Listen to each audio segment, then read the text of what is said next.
Gubernur BI memilih pergi, pasar langsung bereaksi. Pengunduran Gubernur Bank Indonesia di tengah tantangan stabilitas rupiah dan sentimen pasar memunculkan pertanyaan mengenai arah kebijakan moneter ke depan. IHSG pagi ini juga ikut tertekan, rupiah pun kembali menjadi perhatian.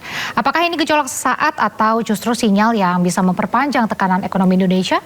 Untuk membahas lengkapnya lebih lanjut telah bergabung bersama kami pakar ekonomi Yanuar Rizky. Selamat sore Pak Yanuar. Selamat sore, Mbak. Ya Pak Yanuar, ini mundurnya Peri Warjio sebagai Gubernur Bank Indonesia memang disebut karena alasan pribadi. Tapi kalau dari sisi ekonomi, Pak Yanuar melihatnya keputusan ini seperti apa? Apakah memang ada kemungkinan faktor lain yang mempengaruhi? Baik, kalau saya melihatnya gini ya. Pertama, sebetulnya di awal tahun lalu, di Januari 2025, sebenarnya kan sempat juga ada berita heboh terkait dengan Pak PW ini, gitu, bahwa ruangannya di OTT oleh KPK terkait dengan CSR. Nah, berdasarkan amatan saya setelah itu, sebetulnya figur Gubernur Bank Sentral kita dari sudut pandang independensi Bank Sentral ataupun ukuran-ukuran terkait dengan kinerja Gubernur Bank Sentral, sebetulnya dalam posisi melemah, gitu ya. Dalam artian bahwa di saat sebetulnya tekanan volatilitas lagi naik. Jadi gini Mbak, saya ingin memberikan gambaran dulu gini. Gambaran bahwa sebetulnya kita itu kalau terkait dengan kebijakan moneter ini, kita berada dalam posisi membutuhkan uang beredar dalam perekonomian kita yang sebetulnya dapat berputar dari uang-uang yang ada dalam sistem perbankan, dalam sistem devisa, yang kemudian memberikan kontribusi terhadap pertumbuhan ekonomi kita, kan kurang lebih seperti itu. Nah, dalam era perbankan dan moneter modern saat ini, itu yang disebut dengan leveraging. Jadi artinya bahwa kalau misalnya uang masyarakat yang disimpan di dalam sistem perbankan, yang disebut dengan M1, itu kemudian bisa berputar lebih tinggi, maka sebetulnya perekonomian itu dalam posisi liquid dan kemudian cenderung perekonomian dalam kondisi ya positif. Nah, itu ukurannya adalah yang disebut dengan dalam sistem moneter M2, uang M1 yang beredar luas gitu ya. Nah, kita lihat dulu rasionya M2 kita. M2 kita dibandingkan dengan GDP, jadi M2 dibandingkan seluruh kue pertumbuhan ekonomi kita, kue ekonomi kita, itu 42%. Artinya M1 bisa meleveraging sebesar 42% lah terhadap GDP. Nah, ini rendah sekali, bahkan dibandingkan negara-negara di ASEAN, kita tuh rendah dan tertinggal. Jadi artinya Vietnam misalnya 74%. Nah, dalam posisi yang seperti itu, artinya sebetulnya M2 kita itu sangat tergantung oleh kebijakan oleh bank sentral utama.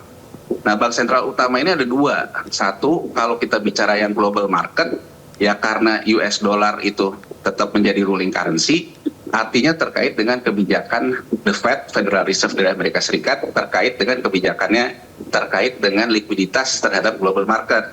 Kedua, terhadap Asia market sendiri, yaitu Bank Sentral Jepang. Nah, pertama, Bank Sentral Jepang di tahun 2022, dia memberikan sinyal bahwa Jepang sebetulnya akan melakukan pengeringan likuiditas karena untuk kepentingan Jepang sendiri. Amerika Serikat sendiri mulai 2020 juga melakukan pengeringan likuiditas. Nah, dalam posisi pengeringan likuiditas seperti itu, sebetulnya kita akan mengalami tekanan yang disebut dengan tekanan nilai tukar. Ya. Jadi artinya nilai tukar akan cenderung melemah. Nah, dalam posisi seperti itu, ketika kita bicara setelah OTT KPK itu, saya melihatnya Gubernur BI PW itu cenderung akomodatif terhadap maunya pemerintah. Jadi artinya misalnya saja, pemerintah menginginkan BI rate turun, BI rate turun. Pemerintah menginginkan stabilisasi surat utang pemerintah agar yieldnya stabil, dia lakukan.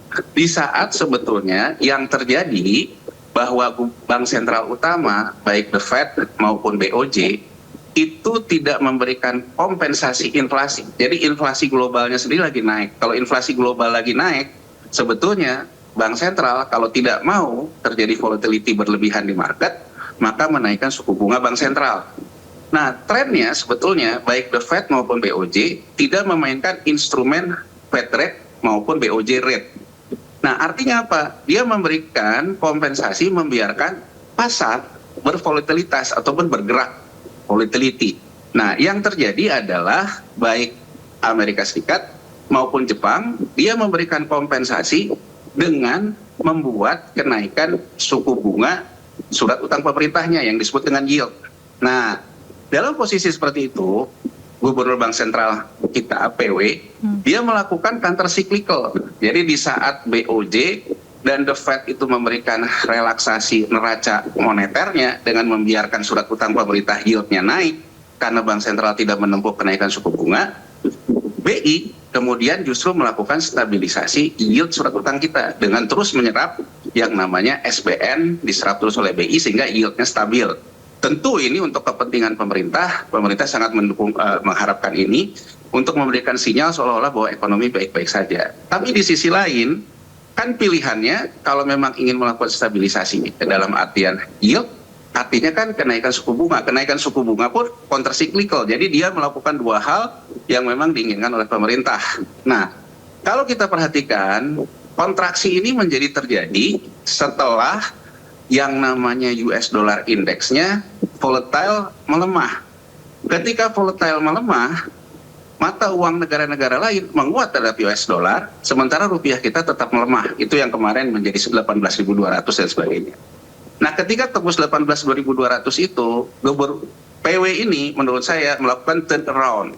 Jadi yang tadinya akomodatif terhadap pemerintah, dia turn around dengan kemudian dia menyusul karena sudah ketinggalan di belakang kurva, menaikkan BI rate berkali-kali, dan kemudian juga dia mulai melakukan relaksasi yang namanya yield surat utang, mulai dia tidak kendalikan terlalu ketat, sehingga bisa ke 7,4% dan sebagainya. Nah, kelihatannya ini yang membuat pemerintah agak gerah ya. Kemudian PW juga bilang ketika pertemuan di DPR bahwa dana SAL harus kembali ke BI, dalam artian gini, karena BI melakukan yang namanya sebuah, ya kalau kita ngomong lari, BI udah ketinggalan di belakang kurva. Untuk menyusul kurva itu dia satu melakukan agresif naikin BI rate, relaksasi juga terhadap yield surat utang, dan BI juga melakukan intervensi pasar terbuka di falas di market. Nah, untuk itu kan BI butuh likuiditas. Artinya sebetulnya dana SAL pemerintah harus kembali ke BI agar BI punya likuiditas. Nah, di sini kelihatannya masalahnya, karena setelah itu pemerintah sendiri kan punya kepentingan karena dana SAL ini untuk program-program pemerintah. Jadi kalau menurut saya pada akhirnya yang memicu nih kejadian terakhir ini kelihatannya. Jadi kejadian terakhir ini kelihatannya Pak Peri dianggap melawan maunya pemerintah ya. Tapi kan kalau kita lihat dari posisi marketnya sebetulnya memang dia harus melakukan beberapa hal terkait dengan nilai tukar. Baik, Pak Yanuar, kami mendapatkan poinnya. Berarti kemungkinan ada tekanan dari pemerintah pada saat PW ini berusaha menyusul kurva gitu ya. Pak, ini seberapa penting sosok Peri Warjo ini bagi kepercayaan pasar, dan apakah pergantian yang mendadak seperti ini dibacanya sebagai ketidakpastian bagi investor atau bagaimana? Baik, ini ketidakpastian itu sendiri sebetulnya buat investor satu, kalau isu ketidakpastian meningkat, maka investor akan merasa bahwa peluang dia untuk melakukan return jangka pendek itu juga meningkat dari volatility. Artinya kalau Anda bermain dalam posisi yang tepat, isu bertambah, volatility melebar, maka Anda juga akan punya keuntungan yang melebar. Itu yang disebut dengan spekulasi berlebihan. Jadi artinya sebetulnya di tengah kondisi pasar, saya ingin fokus dulu ada satu hal ya. Sekarang kan chair the Fed itu Kevin Warsh ya. Kevin Warsh sudah jelas polisinya. Kevin Warsh itu polisinya bahwa dia tidak akan melakukan aktivasi kebijakan bank sentral lewat Fed rate. Artinya sebetulnya Kevin Warsh dan FOMC di Fed ke arah kedepannya inflasi yang terjadi di Amerika Serikat dan juga yang merembet jadi inflasi global akan dibiayai, dikompensasi lewat volatility. Jadi gampangnya gini deh Mbak. Kalau misalnya saya misalnya terkait dengan inflasi saya akibat hari-hari saya harus belanja naik 10%. 10% ini tidak bisa saya dapatkan dari kenaikan upah saya. Kemudian 10% ini teorinya kalau bisa saya dapatkan dari kenaikan suku bunga tabungan saya, maka sebetulnya inflasi saya dikompensasi oleh suku bunga. Nah sekarang arah dari The Fed itu sebetulnya Anda inflasi 10%. pendapatan upah nggak bisa ngikutin 10%. Saya juga nggak mau naikin suku bunga bank sentral. Maka 10%-nya kamu dapat dari mana? Ya dari market. Artinya sebetulnya dengan dia memberikan yang namanya US Treasury Yield yang tadinya range-nya berkisar di antara 4,2 sampai ke 4,5 dan sekarang bergeser dari 4,3 ke 4,7. Jadi itu sebetulnya sinyal yang jelas bahwa sebetulnya The Fed memberikan kompensasi inflasi gampangnya dari hasil ngegoreng instrumen di pasar keuangan. Dan itu akan berdampak luas terhadap market secara keseluruhan. Dan kalau di kita, itu akan berdampak terhadap nilai tukar. Jadi posisi situasi saat ini itu seperti itu. Nah, dalam situasi seperti itu, isu besarnya seperti itu, ibaratnya kalau isu gedenya lagi kayak gitu, Anda tambah lagi isu ketidakpastian lain, maka spekulasinya akan tambah melebar. Jadi artinya, menurut pendapat saya, kita berada dalam situasi yang sedang tidak baik-baik saja. Kemudian dalam kondisi tidak baik-baik saja itu, kita menambah isu yang tidak penting. Misalnya gini, tidak ada yang salah yang dikatakan oleh Presiden. Misalnya saja, rasio M2 kita dalam GDP kita rendah. Presiden selalu mengatakan karena uangnya dibawa keluar. Ya kan, dibawa keluar segala macam. Ya, tapi dalam situasi jangka pendek saat ini, ibaratnya gini deh Mbak. Seorang punya masalah. Masalahnya misalnya terkait dengan gaya hidup. Dia demam. Kemudian dia ke dokter. Dokter bilang, oh gaya hidup kamu salah sih gini. Dan kemudian kan harusnya demam dia diturunkan dulu. Dikasih obat penurun demam, dikasih painkiller, baru kita bicara merubah gaya hidup dia. Nah yang terjadi di Indonesia saat ini, kita tuh lagi demam. Tapi kemudian kita bicara hal-hal yang terkait dengan hal-hal yang mengakibatkan kamu demam. Padahal yang harus kita atasi, turunkan dulu demamnya. Nah, kurang lebih kayak gitu. Jadi artinya, apa yang bisa dibaca pasar oleh saat ini, kelihatannya memang kita kehilangan fokus, Mbak. Kehilangan fokus bahwa sebetulnya kita harus juga menyelesaikan dulu persoalan-persoalan jangka pendek. Dan peran Bank Sentral itu terkait dengan persoalan-persoalan jangka pendek saat ini.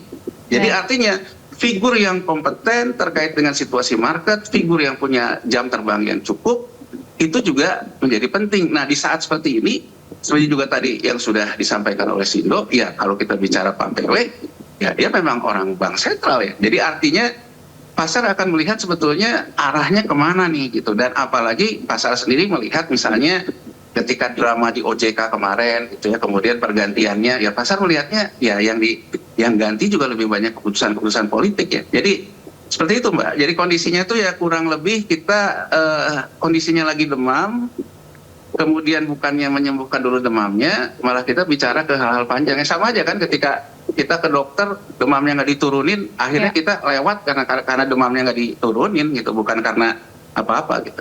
Ya. Gitu. Baik Pak Yanwar dan juga pemirsa, ini usai pengumuman mundurnya Gubernur Bank Indonesia, pasar pun bereaksi. IHSG sempat dibuka melemah sebelum kembali menguat.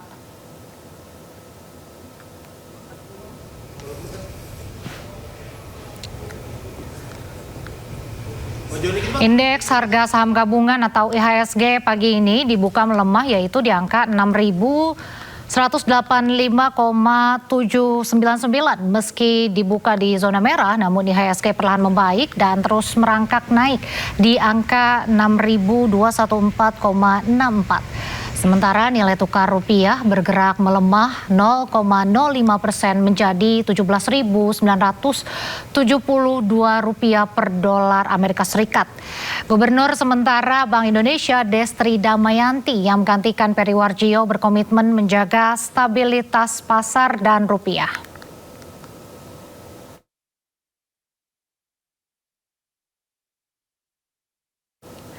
Ya Pak Yanwar, ini IHSG tadi sempat melemah. Menurut Bapak ini sejauh mana penurunan IHSG ini berkaitan dengan sentimen dari mundurnya Peri Warjio ini Pak? Menurut saya sih walaupun kelihatan melemah gitu ya, kemudian rupiah juga melemah, tapi sebetulnya pasar juga belum merespon berlebihan sih terhadap isunya Pak Peri ini. Ya, jadi kalau kita lihat sebetulnya dari volatility yang ada di XY-nya sendiri atau US dollar indexnya sebenarnya di pasar Asia ya. Jadi US dollar index di pasar Asia kita lihat sebetulnya dalam tren melemah. Tapi melemah itu bukan berarti US dollar berarti ngamuknya nih. Karena kan seperti saya bilang di awal tadi bahwa sebetulnya The Fed memberikan ruang untuk volatility. Nah, kalau kita lihat di Asia market terhadap US dollar index hari ini, sebetulnya kondisinya US dollar index itu lagi melemah dari 100 dari hampir ke 102 turun ke 101-an. Nah, jadi kalau dalam posisi ini kita bacanya rupiah kita dalam posisi yang terbalik, sebetulnya ada. Jadi ada posisi yang di short oleh pelaku pasar terkait dengan isu paperi, tapi belum menjadikan isu paperi sebagai isu besar untuk pasar meraih keuntungan, gitu ya, atau menaikkan volatility. Tapi kalau dilihat dengan DXY ataupun US dollar indeksnya di Asia market hari ini cenderung ke arah melemah dan rupiah juga melemah, sementara mata uang negara Asia lainnya terhadap DXY menguat karena DXY-nya melemah, ini sebetulnya menunjukkan bahwa respon pasar terhadap sinyal paperi itu mengarah kepada membentuk pola short baru. Jadi artinya keseimbangannya akan digeser lagi karena ada ditambah isu ketidakpastian. Tapi apakah ini juga berdampak masif? Tidak. Jadi itu yang ingin saya gambarkan, Mbak. Jadi bahwa apakah isu paperi ini sudah direspon berlebihan masif oleh market? Tidak. Tapi bahwa market sudah melakukan pledge ataupun juga situasi bahwa isu ini ke depan akan menambah ketidakpastian dalam rupiah, itu sudah dilakukan. Cirinya dari mana? Ya cirinya adalah ketika DXY di Asia market melemah, rupiah harusnya kan menguat, rupiah melemah gitu. Jadi itu yang bisa kita baca. Nah sekarang yang dikatakan oleh DGS, oleh Desri Damayanti, bahwa BI berkomitmen terus untuk melakukan stabilisasi. Artinya kalau sekarang misalnya rupiah sudah dalam posisi ketika DXY melemah dan rupiahnya kemudian juga ikut melemah, artinya kan BI akan melakukan yang namanya intervensi di pasar uang langsung, baik itu di pasar uang Asia, dalam hal ini di BI sendiri, dan mungkin nanti malam nih. Jadi artinya setelah kita jam 6 malam setelah maghrib waktu kita, US market kan buka. Nah US market kan akan mempledge juga rupiah. Nah kita mesti lihat rupiah sendiri di pledge bagaimana posisinya. Jadi artinya terhadap isu paperi ini, kalau di Asia market sebetulnya sudah terlihat bahwa ada respon negatif, tapi belum masif. Nah persoalannya kalau nanti begitu jam 6 sore US market buka, responnya juga tetap negatif, maka pilihannya kan BI akan melakukan operasi pasar terbuka seperti yang juga kemarin dilakukan oleh BI beberapa kali. Dan kalau bicara ke sana, kalau terus-terusan terjadi, ya yang namanya cadangan untuk operasi pasar ini juga terbatas. Apalagi BI sendiri yang namanya likuiditasnya ditarik terus kan, yang sal pemerintah ditarik ke bank himbara. Jadi menurut saya ini tanda sinyal bahwa pasar sudah menganggap ini akan menjadi isu besar, ya. Nah sekarang kalau artinya kalau kita menganggap akan menahan itu, kalau kita intervensi terus juga akan ada batasnya gitu. Baik, gitu, baik. Mbak. Terakhir, Pak Yanuar, dalam jangka pendek apa yang harus dilakukan oleh Bank Indonesia dalam merespon situasi seperti ini dalam masa transisi mungkin? Singkat saja, Pak. Ya, begini ya, saya mungkin pada akhirnya ingin mengatakan bahwa pada akhirnya kita harus sampai pada satu kesadaran besar. Jadi menurut saya Presiden sebagai kepala negara tentu dia memiliki kewenangan terhadap semua institusi negara. Tapi Presiden sebagai kepala pemerintahan, dia harus memberikan juga ruang independensi terhadap Gubernur Bank Sentral kita. Ya, artinya Bank Sentral kita untuk melakukan kebijakan-kebijakan ekonomi untuk menyembuhkan dulu demam dalam perekonomian kita. Nah, artinya kepentingan-kepentingan terkait dengan pemerintah harus dijaga dulu jaraknya.